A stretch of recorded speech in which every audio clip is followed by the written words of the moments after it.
Now, about 50 illegal operators selling forex are said to have been arrested last Monday when operatives of the Economic and Financial Crimes Commission raided a bureau de change location in Abuja. This comes in the wake of the EFCC's decision to raise a special task force across its divisions to crack down on individuals who are alleged to be degrading the naira and causing the Nigerian economy to be dependent on the United States dollar. Well, Chief Economist at SPM Professionals Paul Alaje joins us now to take a look at this seemingly extreme measure by the federal government to check the ongoing erosion of the value of the naira, government's bid to control prices, as well as the impact of all these on the economy. Good afternoon. Thank you so much for joining us, Paul. It's always great to be in conversation with you. And I'm just going to get straight into it. Bureau de change operators, people who are licensed to sell foreign currency.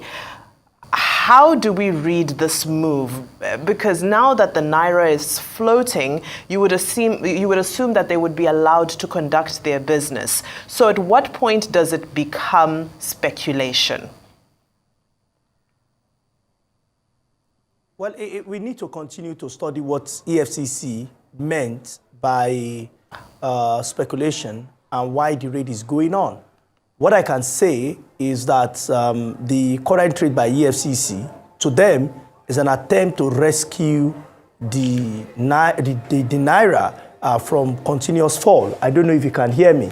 But what is certain is that the ongoing raid, which I think also repeated itself today, in Abuja particularly, is to discourage people from going to bureau de change for asking for FX. I think what EFCC is trying to do or to say is to implement a decision that might have come from either the Central Bank of Nigeria or the executive, that those who are trading money on the street should stop. Here is it.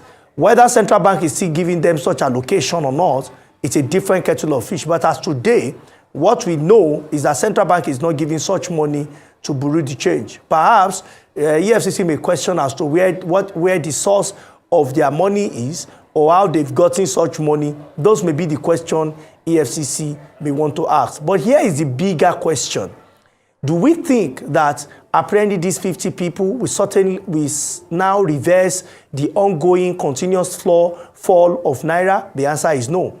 The moment we adopted that policy on the 15th of June 2023, that we now want to float the naira, what we are saying is the fate of naira will be dependent on what it requests from the rest of the world and one is able to send to the rest of the world. From my understanding, our crude is being stolen around Niger Delta region. Instead of exporting 2.3 million barrels a day, we are currently doing less than 1.5 million barrels a day. We are doing far below that. So our real challenge is majorly supply side and partly the demand side. The medium of exchange and prediction is perhaps what the EFCC is helping to curtail with government of the day. But all of this action may translate to two different decisions. The first decision will be to put fear in the heart of people who consistently goes to such markets to demand. The second one will be, it may even cause further scarcity. And when further scarcity happens, what happens? The price may eventually go up. So the decision is neither here nor there yet until we see how we are able to solve the supply side issues in the coming period.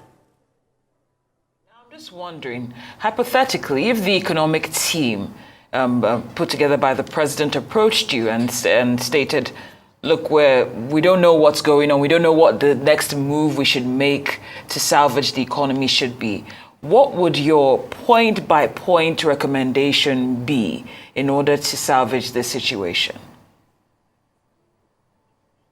Well, there are 12 things which I've said, and these are product of research that we need to do. First, we have inflation in our hands. We also have a naira that continues to devalue. So I will take them one after the other. I don't know how much time I have. The first thing I will tell Mr. President to do is to look at food concern. We have seen pockets of protests from Niger State, and the most recent one is in Oyo State. What that means is that there is huge food scarcity that we all know is happening. Food inflation, according to Bureau of Statistics figure, is far higher than headline inflation. So what should we do? We understand that we don't have sufficient grain. In fact, some will interpret it as though we cannot produce enough food for ourselves today. The truth is that even what to plant, we don't have sufficiently that we go around Nigeria. As a result, I would want us to have a sharp gap measure to boost food output by bringing in from other sources food grains, not food in itself. For instance, in the case of rice, paddy, not rice. Bring in paddy within 3 to 6 months for those that have the capacity to mill in Nigeria today. But that must not be the end. You know, most of the time, what you have seen in the action of government is to look for quick fixes without looking for permanent solution. The permanent solution to this will be that government must implement, between now and October, a national agricultural transformation plan. National transformation agricultural plan that will ensure that we boost our output. Nigeria requires about 1 million metric tons of grain, from maize to rice to beans, on an annual basis, based on available reports. So government is saying it wants to give 40,000 metric tons, 42,000 metric tons. Since the announcement has been made till date, go and check the price of grains in most of the market. The price of grain have continued to surge, that has continued to increase. So bringing in such, partnering with the private sector operators, Lagos State, for instance, has the largest rice mill in the country. How many has Lagos State been able to mill? And where will Lagos State get his paddy from? Is a question I've asked from the first day of announcement. Go to Adamawa State, a lot of rice mill in Adamawa, a lot in Katsina. Where will they come from? We have also seen the reaction of some as chief executive that we are going to stop people from buying in bulk. It will be a big mistake if we don't reverse that decision very quickly, because large mills need bulk purchase. So how can large mill be buying trickles and expect that the price of grains, consumable goods will be cheap? It will not be. It will be continue to increase. That is why the president will need to speak with his team at the Federal Executive Council, as well as the economic team, to have an holistic view of the ongoing issues in an attempt to solving them permanently. So my first advice will be, you need to bring in those grain now, this moment today. And we have only 90 days maximum for this grain to get our shores, and complement it with National Agricultural Transformation Plan such that we can boost supply side. If we go beyond 3 to 6 months, what is supposed to be positive will now become negative, because it will put pressure on Naira, and Naira will get even worse than we have today. So economics is like medicine. When you diagnose a case, you must know when to administer the drug and when to stop, and when a patient will need to use other form of therapy and not necessarily medication. What we have talked about is an economic medication we need to administer now, so that we can have reduction in inflation and so on and so forth. There are quite a number of other things. Another one is FX. Well, I'm glad you're bringing it to FX, because I'd like to speak to that point while we're talking about economic prescriptions, because of course we do know that the government is now committed to raising $10 billion, which is supposed to be injected into the system. Now, of course, in the beginning of the year, we saw $2 billion out of the $3.3 billion that has been promised from African Bank coming in, and that was off of forward sales of oil. Now, my question is, what is the implication of us raising, and I use raise with quotes on it, this 10 billion, because we've already mortgaged our future oil sales. So are we creating more of a burden for future generations in order to try to see some sort of immediate respite? This 10 billion, what will it do for us, and how would it be raised? Well, getting this from an international organization to support us so that we can come off the current economic quagmire and the pressure that Naira is faced with, we solve our problem momentarily. Again, it's an immediate solution, or a momentary solution, or what we generally call in economics a quick fix approach. They are there for a short-term measure or short gap measure. They are not supposed to be used permanently.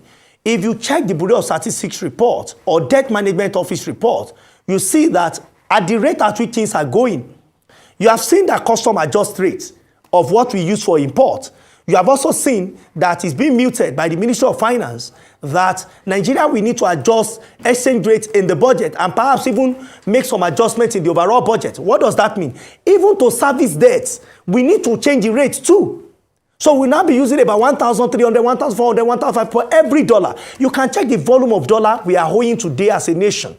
You now know that to have devalued Naira is now counterproductive to what we need to pay back in debt service, among other things. So, yes, the money when it comes to Nigeria, it will solve some problems because we have backlog of people who have not borrowed money from us, but they have done business in Nigeria. They want to repatriate their fund, and we have to give it to them. We have importers who want to import raw material or some capital goods to the country, but we don't have sufficient dollar to give to them. According to the interview granted by the central bank to your business journal, I think your head of business, your business editor, Mr. Mofai, from the interview, I watched it very carefully. So here is the point.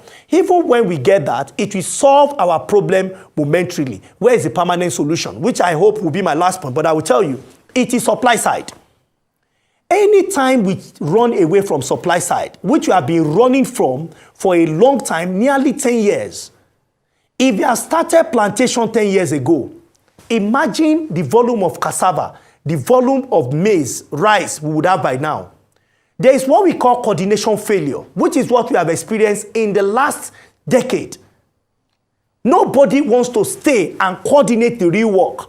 Everybody wants food is ready. Once you can sell crude, money is available, it's shared among government and subnational, everybody is fine, let's come again next month. It will no longer work. We must take the painful step. We must go through the painful path, which includes plantation, manufacturing, production, and promotion of exports. As a result, the economic managers, which have not seen the Minister of Trade and Investment, it will play a critical role in this. Because for now, the ministry is not conspicuous. We need that ministry to join the other economic managers and researchers to plan the destiny of our future. Because the way it is now, we seem to have a manual to fly a jet and the manual to start the engine, but we don't have a manual to land. I hope we are not already in the air because we don't know what may happen. So here is it. Here is it. We need to find a way to boost supply. And in boosting supply, I've mentioned some of the things we can do in the medium and in the long term. So there are quite a number of other things that are in the kit that the president and his team, as well as governors of states and their team, must work on right now. You see, this ongoing issue is as though President Tinubu is alone. You know, others of national have left him to his fate to decide. And this is the commentary I've heard from so many persons and so on and so forth. I think it's important for President to call that meeting of the National Executive Council and the Economic Council led by the Vice President that, listen, we need to take a decision. You saw the report I saw on social online recently, I think yesterday and more importantly today, of the correlation between what has been shared to FARC and what is happening to FX. And it's been alleged that perhaps the current increase in dollar is being fueled by the excess of what is getting to subnational. Well, that is subject to verification. But statistics seems to favor it. Correlation seems to favor it. A number of data that have been done seems to favor it. And they say numbers don't lie. However, we wait for verification. What should be done? Quickly, we need to digitize all process. If we digitize the process, EFCC will not need to arrest anybody in Zone 4. Because for every dollar transaction, it will become transparent. We will not need to waste man-hour of men bearing arms lawfully to go and run after people and making a drama or mess of everything. The CBN, the Central Bank of Nigeria, must agree to digitalize all exchange rate, all dollar to naira process. Whether it is for subnational that want to buy, which I don't know the reason why they should, or it's an individual that need FX, we want to pay school fees, it's for health concern, it's for government importation, it's for private sector. All of them must have digital print. Any amount of money that is beyond $999 to a naira must be on digital process. That time we will know whether money share at FARC truly is going into this process or not. But if you don't bring transparency And we have left the faith of the federal and saying that, well, this is a national issue. The federal government should take responsibility. I can tell you, protests have not yet happened in Abuja. It's been happening at the subnational. So it's important for all of us to smell the coffee, that for those of us that speak so much English on TV, people on the street they may not understand. But thanks for journalists like you who is bringing the information closer to the population, that Absolutely. This is exactly what is happening around you. So subnational must take more responsibility in letting these problems resolve. You can check how much has been added to subnational and what is the volume of investment that has happened at the state level. Well, very well said. Thank you for going into such detail. Now, earlier on, you mentioned the need for us to bring in Paddy and, that there's a timeline to act. I'm just wondering, I'm using that as a premise for this question. If the government is listening to you, or this administration is listening to you and decides to take your advice, what's the timeline that we're looking at to see, things turning around? And if they decide not to listen to you, what's the timeline that we're looking at for things to really, fall apart?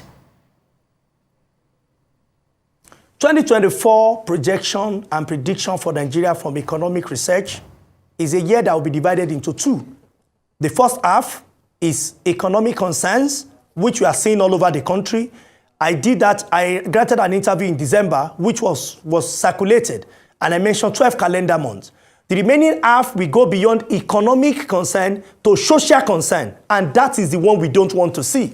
And I'm hopeful that government, I can also confirm that government have started, to sort for advice and find ways to resolve some of these challenges before it gets to half of the year where you may start seeing social concern. So the protests you are seeing pocket may no longer be, because hunger, deprivation, and poverty does not understand time. It understands now. As a result, we have 3 months to bring in as many as possible supports into this country, starting with food before we start going into other aspects. But food first, which is very important, because majority of our population, now 133 million people according to Bureau of Statistics, they are living in multi-dimensional poverty. Food is one of them, and you can see reports that was shared by that international, again, I think it's Red Cross, about 25 million people that are also suffering from food shortage. So it's important for us to look for means, and I'm not saying it must just be paddy. I'm saying most of the key grains that we consume, it may include wheat. You have heard what the Association of Bakers have said, that they may be going on strike. So these are real issues we need to deal with before it is too late. 90 days window. Now, when that 90 days window, if it's not optimized and we have shortage, you need to ask, should we just start planting? Do we have enough grain to even plant to start with? And when it is planted, what will be the method? The method of Anchor Borrowers Program, where we gave money to farmers and say, don't worry, go and farm. And when you farm, it will constitute supply. With the exposure or the display of rice sufficiency in Abuja called rice pyramid. Why is rice expensive now? If you continue to deceive yourself over time, there will be a time where nobody will need to tell you that you have been playing a game of deceit. We don't have sufficiency in rice. We don't have sufficiency in wheat. We don't have sufficiency in maize. We don't have sufficiency in a number of things. But we can have sufficiency in them. If we start today to adopt a national program, national agricultural program, what does it mean? Each subnational should provide not less than 500,000 hectares, not acre, hectares of land. With support with Central Bank of Nigeria, the federal government of Nigeria, Federal Ministry of Agriculture, and other ministry and agencies. Instead of dashing people money, 5,000, 10,000 naira in the name of recovered loot from some individual that have done away with our money, can we now start by saying we want to organize plantation, but those plantations will not just be there. We now cite processing plants close to them. And this can be done by private sector. In fact, beyond federal, state, partnering, commercial bank can also partner with some of these persons. Bank of Agriculture can partner. This is the painful part we need to go through. Even time is running out on it. We have 3 months to make food supply increase. And this is not my figure. FAO told us last year, around September or November, if people listen, that there will be acute food shortage within sub-Saharan Africa this year. That report was available. It was mentioned on your channel. But people are surprised that we said there will be crisis in 2024. It is not acknowledged. It was product of research. This is just the second one in 2024 that we are seeing it. We have seen that central bank is doing all it could or it can to ensure that it solves monetary issues. Unfortunately, this problem is beyond monetary problem. I know that central bank will be meeting, and there will be that meeting will be happening, I think, later this month, where the MPC will be meeting. My advice is that don't. If I can interject on the issue of monetary issues, monetary policies, exchange rate, is it time to manage this float? Or do we continue and wait for these interventions that you've outlined, the supply side, the agricultural side, food supply, and so forth? Do we need to go back to a pegged exchange rate while we manage all of these other interventions that you've pointed out? United Arab Emirates peg its currency. It has been 3.65 to the dollar. Saudi Arabia, we used to compare Nigeria with Saudi Arabia. They are buying price more than us. Peg their currency. Who are we impressing? I have said it time and again, and the analogy is Anthony Joshua fighting with Mr. Macaroni, the popular Debo. How do you expect the two of them to fight in a boxing tournament? How many countries keep their votes in Naira, apart from Nigeria? 70% of printed dollar are not even in America. The rest of the world is demanding for dollar, and we as Nigerians now believe we can float because it sounds like a classical economics. That argument has been defeated. That economic argument has been defeated many years back. Manage float is the way to go. I remember I spoke with your colleague, Mr. Bosin, regarding floating of Naira, and I spoke vehemently against it, projecting that the crisis we are having now will come. Unfortunately, we floated, we are in the middle of the crisis. To end it, if you don't know the way forward, we need to go back to where we were. But unfortunately, Naira can never be 1,000 again. Can never be. That is why before you start economic recommendation, it will go beyond emotion. It will come from the place of understanding, deep knowledge. Because when a medical doctor makes mistake, maybe on 1 or 2 patients, but when you make mistake on an economy, an entire nation may suffer, which is the crisis we are going through right now.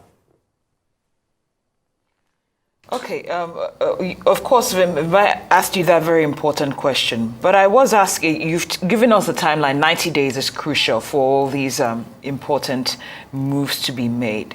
But when I asked you that in the event that, that your advice is not adhered to, where do we go from here? What are we going to be looking at in 90 days?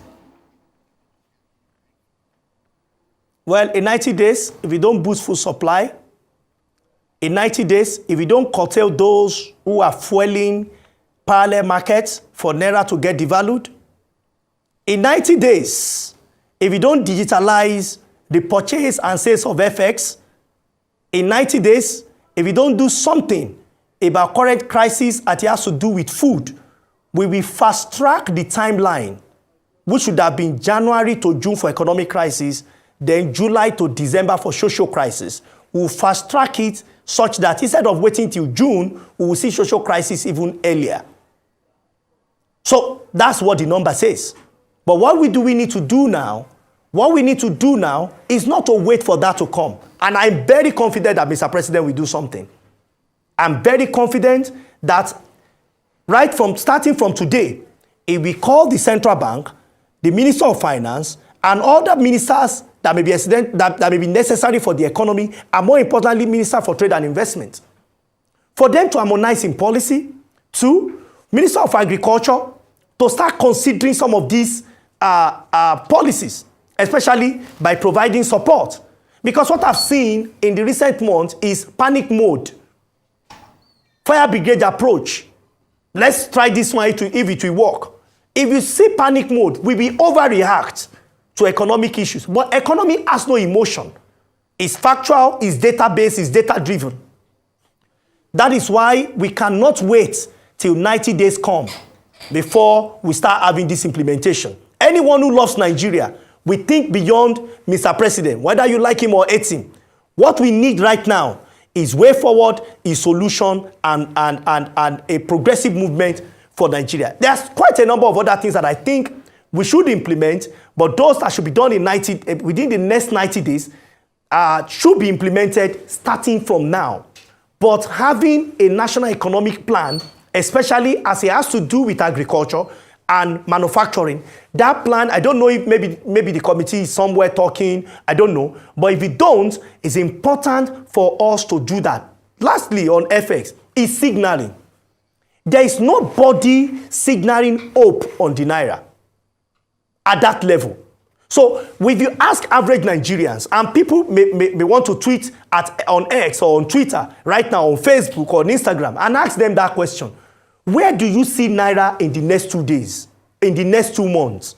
Then you will see where people's hope lie. Will it go up? Will it be stable? Or will it fall? You can make it. Somebody can put that on Twitter and let people vote. And it will shock you that people don't believe. So it's a job of government to make people believe that these are the things we are doing that will make Naira improve. That we take out, not all, but some. But we must complement that decision with real action as it has to do with supply side. Because as it is, it's as though we are not chasing the right things. That is this. So the signal is not there. And if it is there, we need to come up to prove to people that we have positive signaling. That's These right. are the things we are doing, and this will be the result. In fact, this has been done in no time. Okay. So I was going to say regarding MPC. Unfortunately, our time I was going to say regarding... You know, Paul Alaje, you've spoken so beautifully and you've shared such incredible insights. I do hope we can have another conversation very soon. But for today, I think, you know, the key word is signaling. I think that's a very major message. Paul Alaje, Chief Economist, SPM Professionals, thank you so much for your time today.